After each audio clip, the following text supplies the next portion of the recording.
the formulae of the moral law and predispositions to morality. Just some introductory remarks, which is sort of what Larissa already said. My overall project is to argue that Kant was a nativist who saw sensory or social experience as awakening innate capacities that provide the basic structures that enable humans to understand and navigate the natural and social worlds. Experience fills in parameters established by the structures, yielding an elaborate account of the inhabitants of those worlds and of the laws that do or should govern them. Today, I try to carry out part of that project by arguing that the three formulae of the basic law of morality rest on predispositions, Anlagen. Anlagen are capacities that can neither be acquired nor lost, and which cannot be derived from other mental capacities. I argue for this thesis by investigating two questions about the formulae of the moral law. Since moral laws are categorical imperatives, how is each formula derived from the concept of a categorical imperative? What is the argument for the truth of each formula? So, section 2, deriving FUL from the concept of a categorical imperative. Although the formula of the supreme law of morality is to be derived from the concept of a categorical imperative introduced in groundwork 2, several results from the investigation of ordinary moral understanding in earlier sections play roles in the arguments.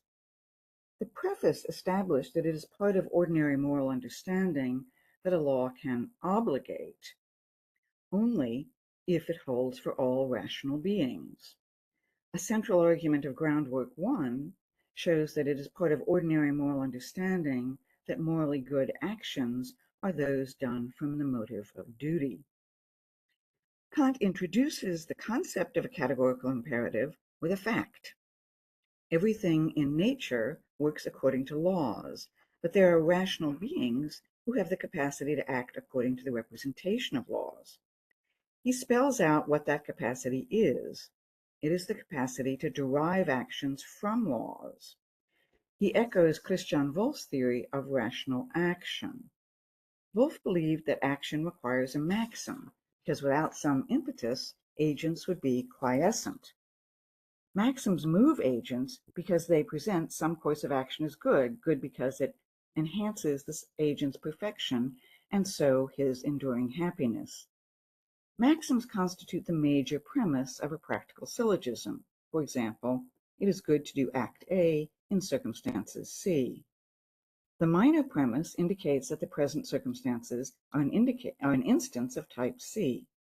The conclusion is an inference representing the instance of A as good to do, which leads the agent to do it. Kant's reference to deriving an action from a law that represents it as good to do suggests, I think, that he's working within a Wolffian framework. Another useful background, I think, to the derivation of FUL is Hume's mocking account of a rule-based morality. Quoting Hume, that's the first quote on the handout, "Morality consists in the relation of actions to the rule of right. They are denominated good or ill according as they agree or disagree with it.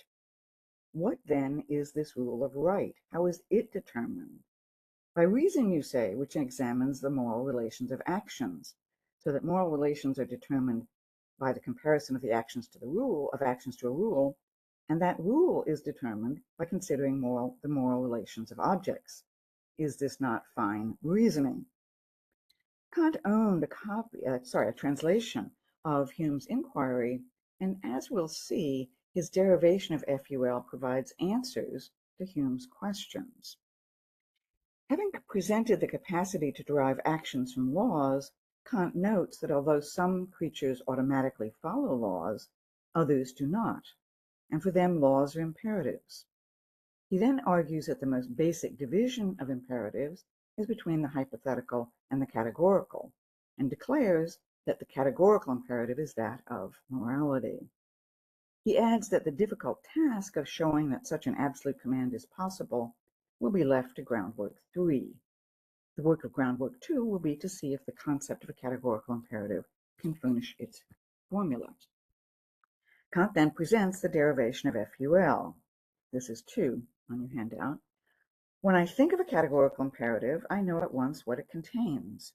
For since the imperative contains, beyond the law, only the necessity of the maxim to conform with this law, whereas the law contains no condition to which it is limited, nothing is left but the universality of a law as such, with which the maxim ought to conform, and it is this conformity alone that the imperative actually represents as necessary. There is, therefore, only a single categorical imperative, blah, blah, and it is act only, right? Right, so the argument has 4 elements. The concept of a categorical imperative contains, besides the imperative, the necessity that the maxim conform to the imperative. 2, it is part of the concept of a categorical imperative that the imperative contains no restriction. 3, therefore, there is nothing the maxim must conform to except the universality of law itself. Therefore, blah, blah. Imperative plays 2 roles in the first premise. The concept of a categorical imperative captures the idea that the relation between the maxim and moral laws is one of necessitation. A maxim ought to conform to the imperatives of morality. Beyond expressing the necessity of conforming, imperative in the first premise also refers to the moral law in question. As Kant notes in the Metaphysics of Morals, there are 3 types of moral laws to which maxims might conform: laws of obligation, permission, and omission. But what does he mean by conform, gemäß? That seems to indicate a stronger relation than mere consistency. Kant's claim that morality is possible only because rational agents have the capacity to act from, nach, the concept of law, also suggests something stronger than mere consistency. Given the Wolffian background, his view is that a maxim conforms to an imperative just in case it is derivable from that imperative. Without considering the many issues about maxims, I just borrow Honora O'Neill's account of a maxim as specifying an action A, a purpose P, and a set of circumstances C. Since a maxim expresses an intention to act, its general form would be, again, this is from Honora, I to do A and C for P. What has been shown so far is that it is part of the concept of a categorical imperative that the maxim must be derivable from a moral law. The second premise notes that the concept of a categorical imperative contains no restriction relative to individual agents, because moral laws apply to all. Doing A and C for P could not be derived from a law of omission, so the only laws it could conform to would be those of obligation or permission. Everyone must do A and C for P, or everyone may do A and C for P. Combining the premises implies that it's part of the concept of a categorical imperative that the maxim I to do A and C for P must be derivable from a law of permission or obligation. Everyone may or must do A and C for P. The fulcrum of the argument, I think, is the intermediate conclusion. Therefore, there is nothing the maxim must conform to except the universality of law itself. It must conform to some universal law. I think one way to understand Kant's move here is to consider his distinctive reversal strategy.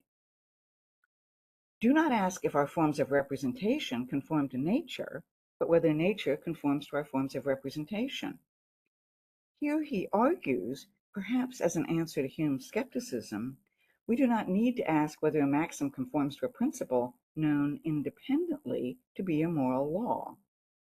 Since we know the maxim, we can ask whether the universal principle of permission or obligation to which it conforms, from which it can be derived, can be a moral law. Could it stand as a universal law? The willing element of the argument, I think, also reflects Wolff. An agent cannot perform an action unless she represents it as good, and she cannot do that unless she represents that type of action as good and makes an inference. In Kant's law version of this, an agent cannot act from a principle, cannot conform her action to a law without at least temporarily adopting of the law. Thus, it is part of the concept of a categorical imperative that an agent can act morally only if she acts on a maxim that she could at the same time will that it be a universal law. Kant's use of zugleich, at the same time, conveys the requirement that the maxim can be willed only if the law is willed. This reading of the derivation of FUL agrees with Paulina Kleingelt's volition self-contradiction reading. In acting badly, e.g. in not aiding the needy, though she has the means to do so, an agent wills that everybody may or must not aid the needy, even though she cannot or does not will compliance with these laws. Her will contradicts itself. After deriving FUL from the concept of a categorical imperative, Kant raises a question. Is it a necessary law for all rational beings always to judge actions according to maxims that they can will to be universal laws? His question is not skeptical but substantive.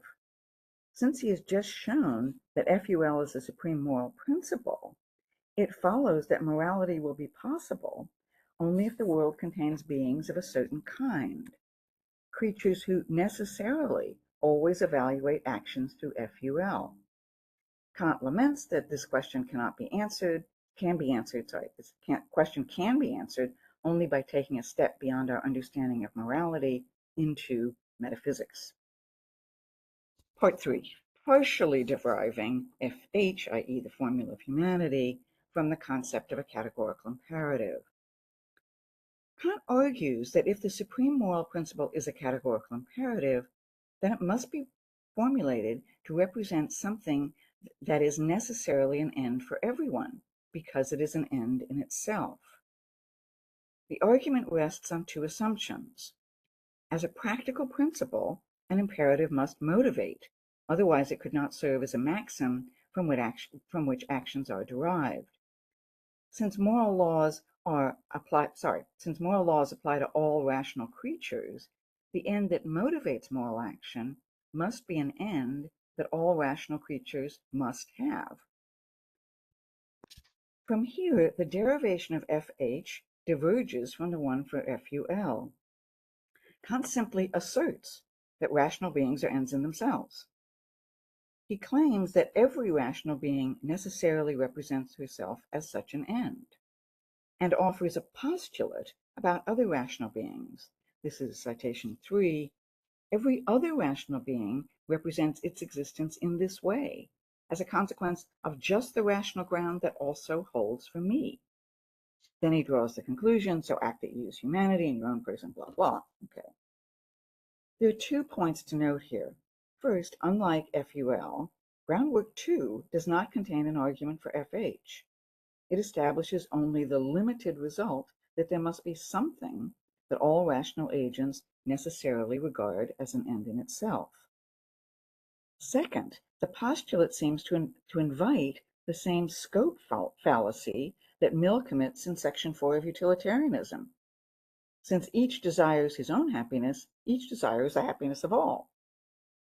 Even if each person represents her existence as intrinsically valuable on the same ground that I regard my existence, as intrinsically valuable, it does not follow that each of us regards everyone else's existence as valuable on the same ground that she regards her existence as valuable, and so values humanity in the persons of others. The argument for FH in groundwork 3 needs somehow to avoid this fallacy and show that each rational agent regards herself as having intrinsic worth on the same ground that she regards every rational being as having intrinsic worth. For FUL, the truth of the principle depends on the existence of creatures who necessarily evaluate their actions through FUL. That is to be shown in groundwork 3. With FH, groundwork 3's demonstration that rational beings must be regarded as ends in themselves establishes both the content of FH and its truth. Section 4, deriving FA, the formula of autonomy, and FKE, the formula of the kingdom of ends, from the concept of a categorical imperative. Kant claims that once it has been shown that the concept of a categorical imperative implies both the formula of universal law and humanity as an end in itself, then a third practical principle follows, namely, this is 5, the idea of the will of a rational being as a universally legislating will. Since Kant begins his discussion of the third formulation by observing that FH, quote, this is 6, is the supreme limiting condition of the freedom of action of every human being, end quote, it's tempting to understand the third principle through an analogy with political arrangements. Both political and moral laws are general and ought to respect the special status of agents, of rational agents. The third formulae, which there are 2 of them, can be understood as the only way of adhering to the first 2. Conditions of universality and respect for rational beings can be met only if rational agents are legislators who create political or moral laws for all by agreeing to them, by being legislators in a state or a realm of ends. I think the analogy is reinforced by Kant's discussion of the distinctive mark of categorical imperatives that the third formulation is supposed to make explicit. Hypothetical imperatives are dependent on an agent's interest, but categorical imperatives must be disinterested because they hold for all rational agents. I think something has gone wrong here. Kant has just argued that all rational beings must have Kant has just argued that a categorical imperative is possible only if there is an end that all rational beings must have, humanity. So it's odd to say the concept of a categorical imperative implies that the imperative is disinterested. I think we can bring the issue into sharper focus by looking back to a discussion of groundwork 1. Kant presents 2 versions of a case of someone in need. In one, the benefactor helps the needy individual because he takes pleasure in helping others. In the second, although his warm heart has gone cold, he still helps the needy individual because he recognizes that it is his duty to help. In both versions, the benefactor has the purpose of helping the individual for his own sake. When he acts from duty, however, he must have an end or interest in following the principle of duty. He helps the needy individual for his own sake out of respect for the humanity in him. Acting from the motive of duty is not disinterested, but always dependent on the same interest, that of humanity in the person or persons involved. Stressing the disinterested character of moral motives reinforces the idea that what drives compliance with moral laws is some kind of agreement. But Kant does not think that humans need to make a compact about moral laws.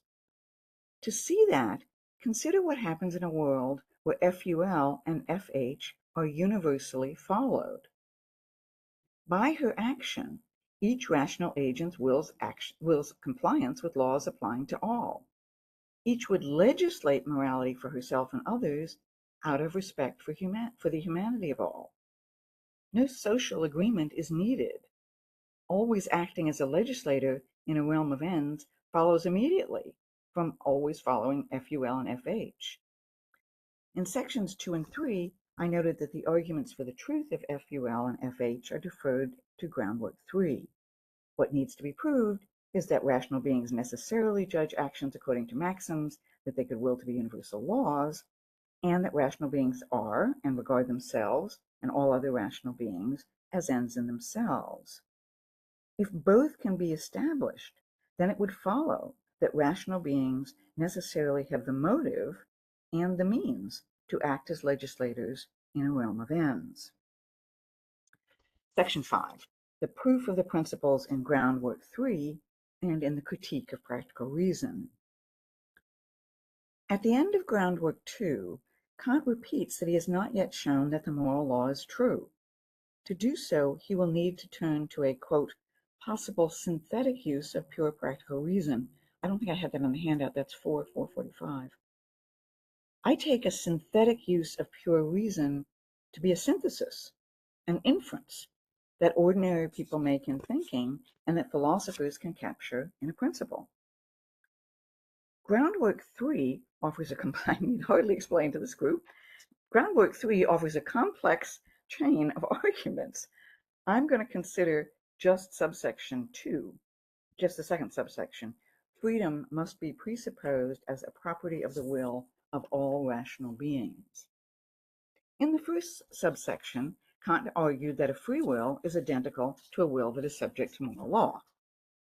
That would enable him to show that the moral law is an a priori principle for every rational will, if he can show that freedom is a necessary property of any rational will. Kant starts his argument with a rational will, but the key move really concerns reasoning per se. This is citation 7. Now, I assert that we must necessarily lend to each rational being that has a will also the idea of freedom, under which alone it acts. For in such a being, we conceive a reason that is practical, has causality with regard to its objects. Now, one cannot possibly think of a reason that would self-consciously receive guidance from any other quarter with regard to its judgments, since the subject would then attribute the determination of judgment not to his reason, but to an impulse. I think the key to understanding how these considerations are supposed to prove that freedom must be presupposed to be a property of every will lies in the unusual word lend. To see the rationale behind this Kant's choice of wording, we need to go back to a passage in the paralogisms chapter of the first critique. This is 8. Now, through no outer experience, but solely through self-consciousness, can I have the least representation of a thinking being. Hence, objects of that sort are nothing more than the transfer of this consciousness of mine to other things, which thereby alone are represented as thinking beings. Kant could have said loan rather than transfer. With this clue, we can follow, I think, the argument of groundwork 3.2. Through self-consciousness, I know that I do not receive guidance from inclinations in reasoning. Thus, I think of my reasoning as free in that sense. Suppose I try to think of a reasoner as self-consciously regarding guidance from as self-consciously receiving guidance from inclination. That person would know she was not reasoning. How I know that is that I transfer to her my self-consciousness in reasoning. From my self-consciousness, I know that I am free, and I lend that freedom to all others I regard as minded. Since freedom is the basis of being an end in itself, each rational being knows all others to be free, ends in themselves, on literally the same grounds that she knows herself to be an absolute end, namely her own self-consciousness. Since freedom implies being subject to FUL, this brief proof would show that rational beings necessarily appraise their actions through FUL, and that they are ends in themselves, and regard themselves and all others as such, thus discharging all of the burdens taken up, all the burdens of proof taken up in groundwork 2. It would be like a miracle, but unfortunately, the proof of freedom fails. As Dieter Henrich argues, Kant uses two different notions of freedom. One where a judgment is free merely by virtue of being independent of alien causes determining it, and another where acting freely is the same as being subject to moral law. The argument elides the difference between the two. I present it to bring out two features that are also at play in the more successful argument of the critique of practical reason. The argument rests on self-consciousness and on the rational agent transferring to others what she learns through her own self-consciousness. For my purposes, the crucial part of the second critique is the demonstration that pure reason can determine the will through the moral law. Kant again identifies a free will with a will under moral law. Since here he argues the basic concept of freedom is negative, it cannot be an object of consciousness. Human cognition of freedom and the moral law must begin with the latter. This is citation 9. It is the moral law of which we become conscious directly as soon as we frame maxims of the will for ourselves, which first offers itself to us, and which, inasmuch as reason displays it as a determining ground, not to be outweighed by any sensible conditions, and indeed entirely independently of them, leads straight to the idea of freedom. Kant presents his readers with two cases. I agree with Marcus Wilczek that these should be understood as Gedanken experiments. Given Kant's views about our limited access to human thinking, the only way he could prove that reason can determine the will is through tacitly inviting his readers to participate in Gedanken experiments. In the second experiment, Kant asks his readers to consider the following scenario. Ask a man whether if his prince demanded, on threat of the penalty of death by immediate hanging, he give false testimony against an honest man. He will perhaps not venture to assure us whether or not he could overcome his love of life, but he must concede without hesitation that doing so would be possible for him. He judges, therefore, that he can do something because he is conscious that he ought to do it, and he cognizes freedom within himself. How should Kant expect common human reason to think about this case, to think through it? He must assume that in considering whether to bear false witness, his readers are immediately conscious of the relevant instance of the moral law. I may testify falsely, only if everyone may do it. Then they think it's not possible for everyone to testify falsely, and so infer, I ought not testify falsely. If Kant's expectation is accurate, then each reader can see for herself that reason can determine her will, and she does so through making an inference through a synthetic use of reason. She infers from the relevant moral law to the practical judgment, I ought not testify falsely. Although ordinary people would not use this terminology, philosophers may characterize the situation abstractly as demonstrating that FUL is a principle through which human beings reason, and that is the conclusion that Kant draws in the title of paragraph 7. The moral law is, quote, a basic law of pure practical reason. That's 530. I don't think I gave you that citation. I.e., a basic inferential principle through which pure practical reason actually operates. Given Kant's theory of how thinkers represent others as thinkers, participants in the Gedanken experiment will transfer their results to all others whom they take to be minded, and presume that they too have wills that can be determined by the moral law. Through the transfer, rational beings represent all other rational beings as having the moral law within, and so as ends in themselves, and thereby meet the objectively necessary condition for morality captured in FH. Although millions of objections have been raised to the practical reason demonstration, my concerns here are more about interpretation than defense, so I turn finally to the issue of predispositions. Section 6, 2 predispositions to morality. Kant's Gedanken experimental demonstration that the moral law is a principle of practical reason implies that possession of practical reason equipped with the moral law is a natural endowment of humans. In Religion Within the Bounds of Mere Reason, he makes the point explicitly. The capacity to act morally is a predisposition of human beings. Kant argues in a note, perhaps in opposition to his earlier self, that mere rationality is not enough for morality. Moral agents need a separate predisposition. This is quote 11. From the fact that a being has reason, it does not at all follow that this reason contains the faculty to determine the power of choice unconditionally through the mere representation of qualification of its maxim for universal legislation.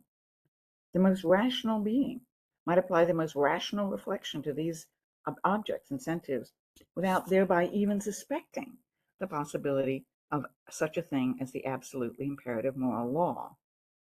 Were this law not given to us from within, no amount of subtle reasoning would produce it or win our power of choice over to it. yet this law is the only law that makes us conscious of our freedom. I do not know how to read given to us from within, except in terms of a natural endowment. Kant argues that any creature who lacks the innate capacity for morality cannot be talked into morality. This is not a psychological observation, but something that follows from the purity and independence of morality. Being persuaded to act morally, say by a religion or a community, would provide no such result, because acting morally is a matter of acting from the motive of duty. Morality is possible only because human beings automatically understand that they should not act in ways that they would deny to others.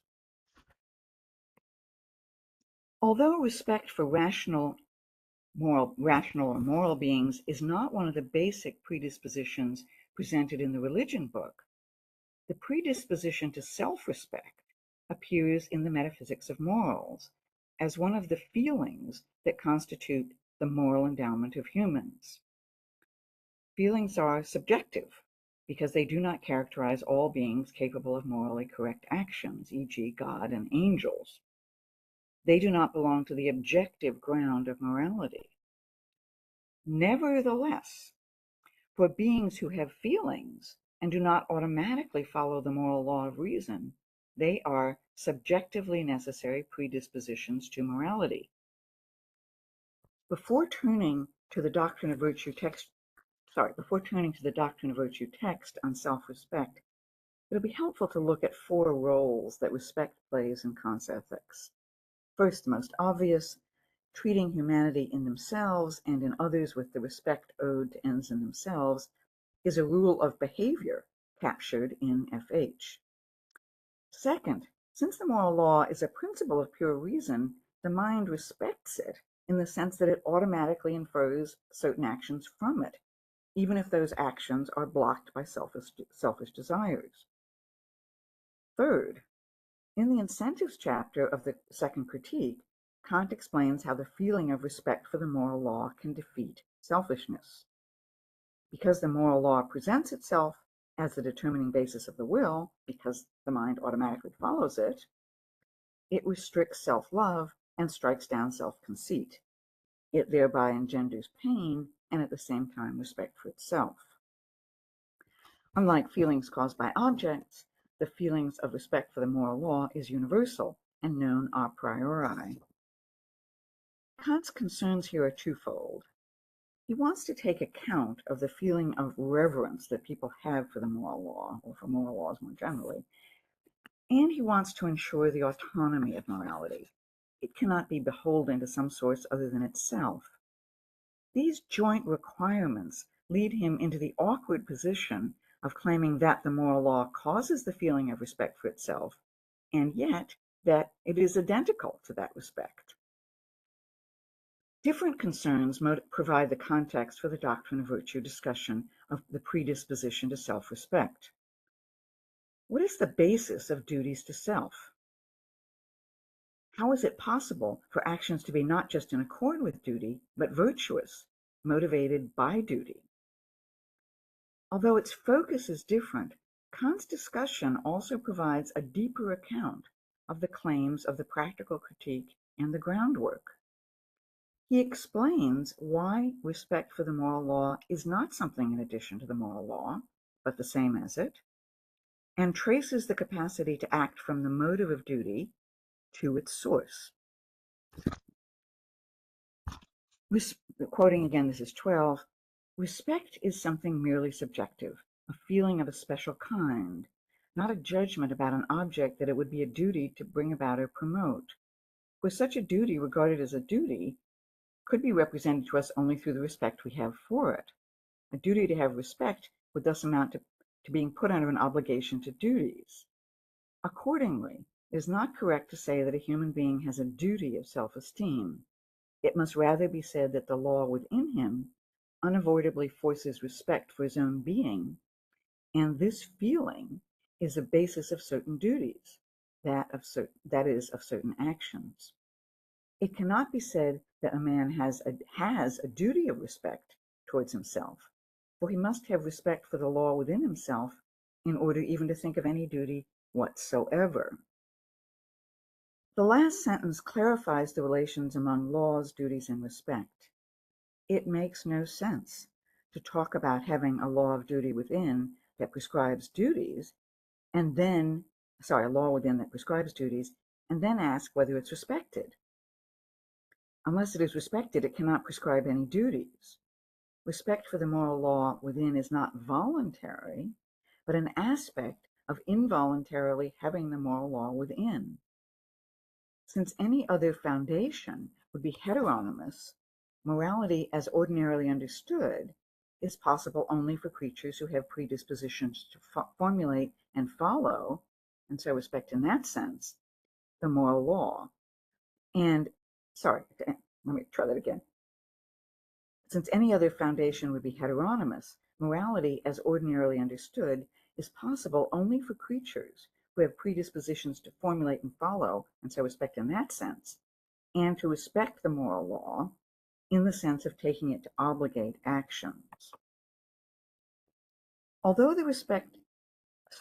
Kant has argued that respect for the moral law is part of having the moral law within, he also wants to show that self-respect is a predisposition.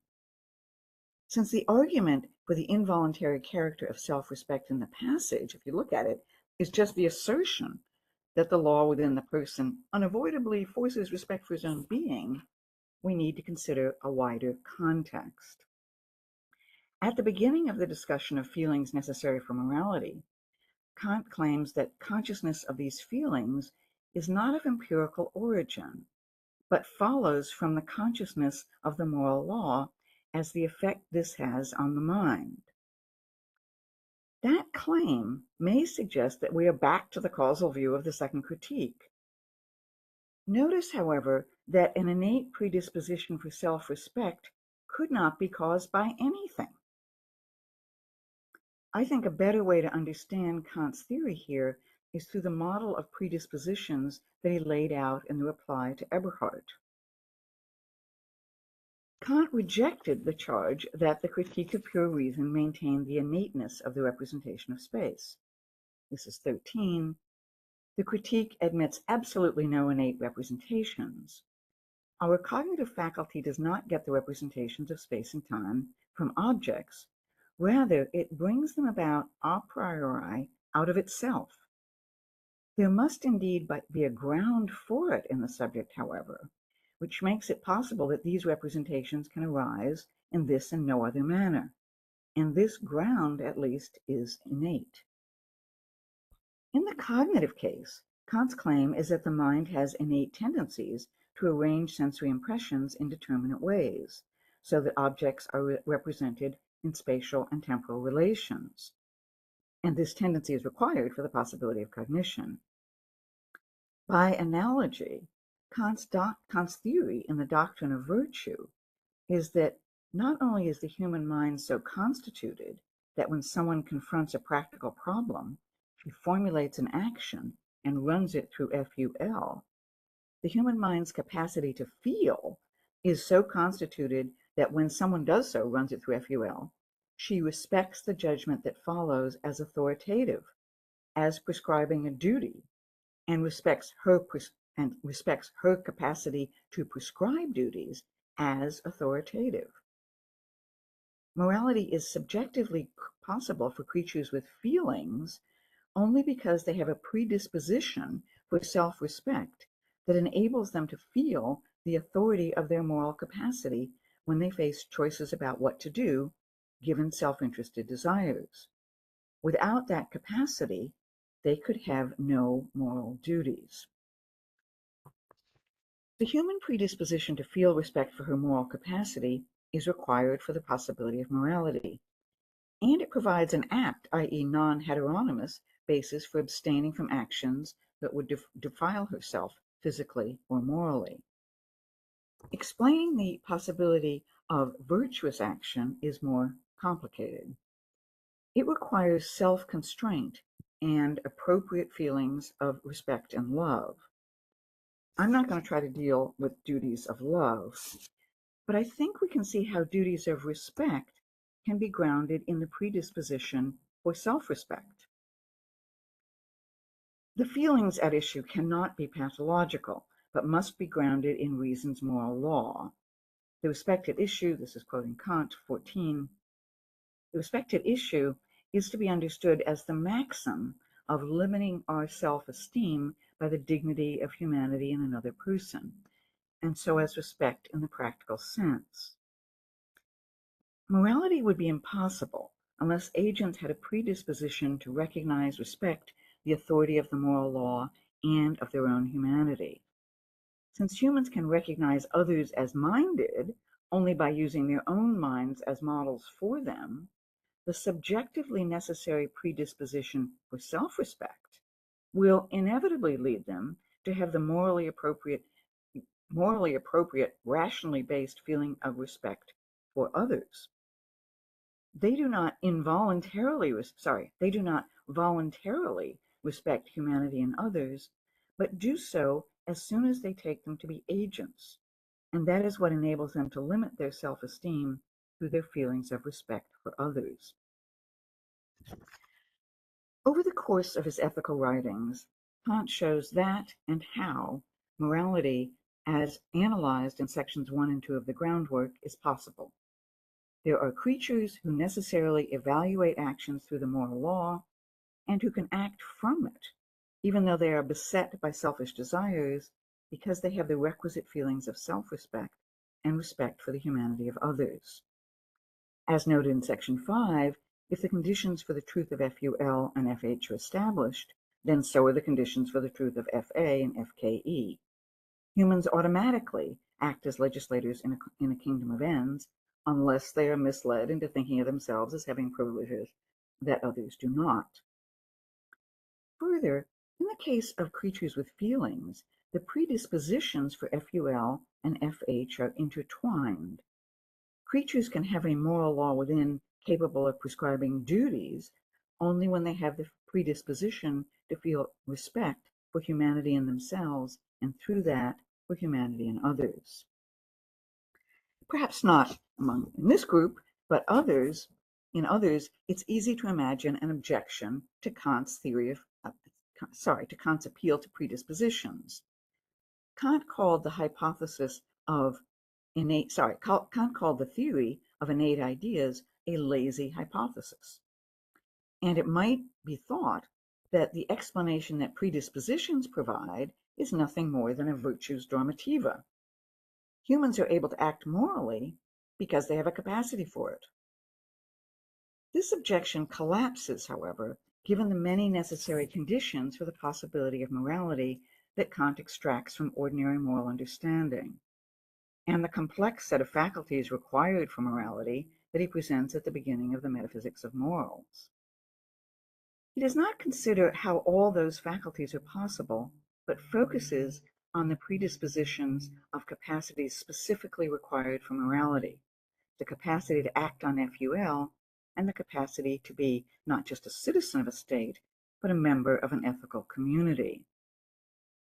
Finally, Kant cannot be taking the easy option by explaining the possibility of morality through predispositions, because, as I've suggested all along, the theory is forced on him by the groundwork's most fundamental revelation from ordinary moral consciousness. Morality, to be morality, must be autonomous, so it can rest on nothing but its own predispositions.